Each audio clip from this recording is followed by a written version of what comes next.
नमस्कार। आज हम सब मिलकर एक सफर पर चलते हैं, गैंगटॉक के जायकों के सफर पर। ये एक ऐसा शहर है ना, जिसका स्वाद एकदम अनोखा है, बिल्कुल हिमालय जैसा। तो सबसे पहला सवाल मन में यही आता है ना, कि भाई एक हिमालयी शहर का स्वाद आखिर होता कैसा है। और यही सवाल हमारी आज की खोज की शुरुआत है। तो इसका जवाब ना बहुत ही सिंपल और खूबसूरत है। गर्माहट, हल्के मसाले और ढेर सारा सुकून। यहाँ का खाना ऐसा होता है जो उस ठंडे मौसम में आपको अंदर तक राहत और गर्मी दे दे। तो चलिए अब ऑफिशियली गैंगटॉक के हिमालयी स्वादों की दुनिया में एंट्री करते हैं। देखिए, यहाँ का खाना सिर्फ पेट भरने की चीज़ नहीं है। ये तो यहाँ की संस्कृति, यहाँ के भूगोल का मतलब एक तरह से आईना है।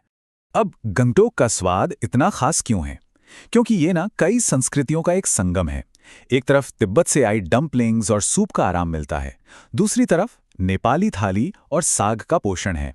और हाँ, एक बहुत ही अनोखी चीज़ है फर्मेंटेशन, यानी किण्वन। ये तकनीक ठंडे मौसम में खाने को लंबे समय तक बचाए रखने और उसे एक गहरा जटिल स्वाद देने के लिए बहुत ज़रूरी है। और जाहिर है, याक के प्रोडक्ट्स और चाय तो यहाँ की संस्कृति का एक ज़रूरी हिस्सा हैं ही। तो चलिए अब बात करते हैं उन डिशेस की जो गंगटोक की असली पहचान है। मतलब वो आइकन्स जिन्हें चखे बिना तो गंगटोक का सफर ही अधूरा है। और लिस्ट में सबसे ऊपर क्या है? जाहिर है मोमो। अरे, ये सिर्फ एक डिश नहीं है, ये तो एक इमोशन है। चाहे स्टीम्ड हो या फ्राइड, ये मुलायम डम्पलिंग्स, साथ में वो तीखी चटनी और गरम सूप, बस यही गैंगटॉक का सबसे आइकॉनिक खाना है। अच्छा, अब आते हैं नूडल सूप पर। यहाँ दो नाम अक्सर सुनने को मिलते हैं, थुक्पा और ग्याथुक। सुनने में एक जैसे लगते हैं ना, पर इनमें फर्क है। थुक्पा जो है वो एक हल्का गर्माहट देने वाला सूप है, वहीं ग्याथुक, जैसा कि नाम से थोड़ा अंदाजा लगता है, वो ज्यादा गाढ़ा और पेट भरने वाला होता है।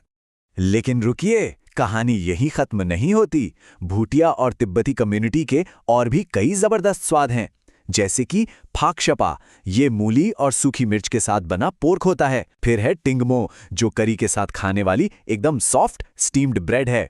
और शाफले, ये तो कमाल है, मास्क से भरी एकदम क्रिस्पी और जूसी फ्राइड ब्रेड। तो अब तक हमने बात की फेमस डिशेस की। चलिए अब थोड़ा और गहराई में उतरते हैं और उन पारंपरिक व्यंजनों को देखते हैं जो यहाँ के लोकल घरेलू खाने की असली आत्मा हैं। तो सबसे पहले बात करते हैं नेपाली थाली की। इसे समझना बहुत आसान है। बेस में होता है चावल, उसके साथ होती है दाल, एक सब्जी करी, थोड़ा चटपटा अचार और हाँ, अक्सर फर्मेंटेड साग। कुल मिलाकर ये एक पूरा बैलेंस्ड और पौष्टिक खाना है जो यहाँ के रोजमर्रा के जीवन का हिस्सा है। और यहीं पर आती है फर्मेंटेशन की कला, मतलब किण्वन। ये सिक्किम के खाने का एक बहुत ही इंपॉर्टेंट हिस्सा है, जैसे गुंद्रुक और किनेमा। ये चीज़ें सिर्फ खाने को एक अनोखा, थोड़ा खट्टा और गहरा स्वाद ही नहीं देती, बल्कि ये पहाड़ों में ज़रूरी न्यूट्रिएंट्स को बचाने का सदियों पुराना तरीका भी है। कितना स्मार्ट है ना? ओह, और हाँ, छुरपी को तो बिल्कुल नहीं भूल सकते। ये याक के दूध से बनी एक तरह की हार्ड चीज़ है जो सिर्फ इसी इलाके की खासियत है। इसका टेक्सचर और टेस्ट दोनों ही एकदम अलग हैं। अच्छा, रेस्टोरेंट्स और घरों से निकलकर अब चलते हैं गैंगटॉक की जिंदा दिल सड़कों पर, जहां असली राज चलता है स्ट्रीट फूड और लोकल ड्रिंक्स का।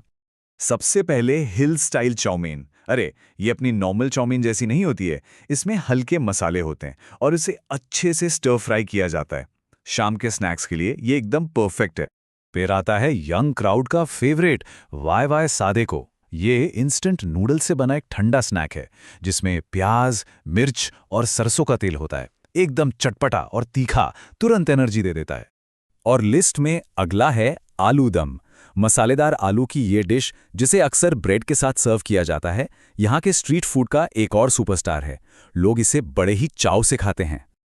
अच्छा, खाने की बात तो हो गई, अब पीने के बारे में भी जान लेते हैं। यहाँ के ड्रिंक्स भी कम खास नहीं है। एक तरफ है कड़क सिक्किम टी, तो दूसरी तरफ है नमकीन बटर टी, जो ठंड में गजब की गर्माहट देती है। और हाँ, कुछ पारंपरिक ड्रिंक्स भी हैं, जैसे टोंगबा। ये गरम बाजरे की बियर होती है जो यहाँ की संस्कृति का एक जरूरी हिस्सा है। तो अब जब हम यहाँ के इतने सारे स्वादों के बारे में जान चुके हैं, तो सवाल उठता है कि ये सब मिलेगा कहाँ?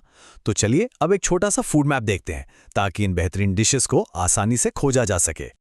ये एक तरह से चीट शीट है। देखिए, अगर कैफे और स्ट्रीट स्टॉल वाला माहौल चाहिए जहां बढ़िया मोमोज और थुक्पा मिलें, तो सीधे एमजी मार्ग जाइए। अगर एकदम लोकल और पारंपरिक सिक्किमी स्वाद चखना है तो लाल बाजार बेस्ट है, और तिब्बती खाने जैसे ग्याथुक या थाली के लिए डेवलपमेंट एरिया से अच्छी कोई जगह नहीं। तो जाते जाते कुछ जरूरी टिप्स। पहली बात, यहाँ का खाना ज्यादातर हल्के मसालों वाला और फर्मेंटेशन पर आधारित होता है।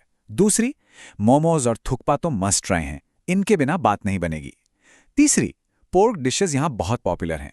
और आखिर में, अगर एमजी मार्ग पर स्ट्रीट फूड का मजा लेना है तो शाम का समय सबसे बढ़िया होता है।